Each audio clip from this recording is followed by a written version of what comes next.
За сайн байцгаана уу 271-р цэцэрлэгч Чотгон Сүрэн байна. За манай цэцэрлэг нь 2022 онд сургууль үйл ажиллагаагаа эхлүүлсэн 25-аас 26 оны хичээлийн жил 620 хүүхдийн хүлээн аван сургууль үйл ажиллагаа эхэлж байна.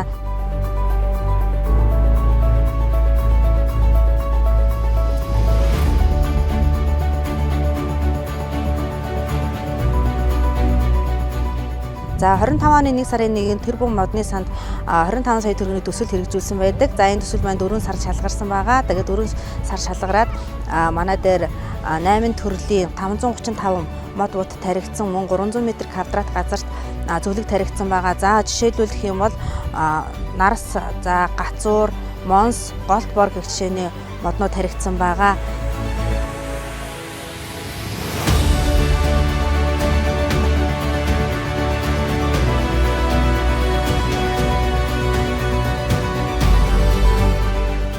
За мод бод тархина гэдэг нь бол маш их олон талын ач холбогдолтой байдаг.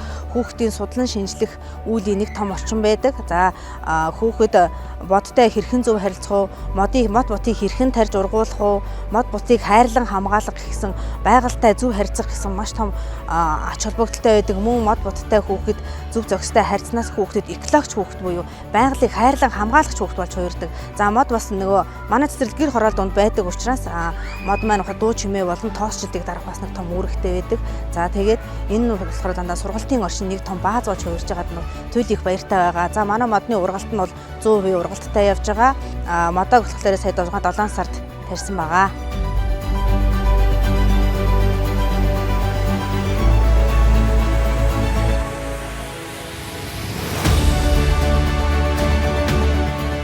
За тэгээд энэ сайхан төслийг хэрэгжүүлээ сонгон шалгаруулад манайх тэнцвүүлсэн тэр бүхэн модны сангийн хамт олондоо баярлалаа. Тэгээд та нартай ажлын амжилтыг хүсье өрөөё.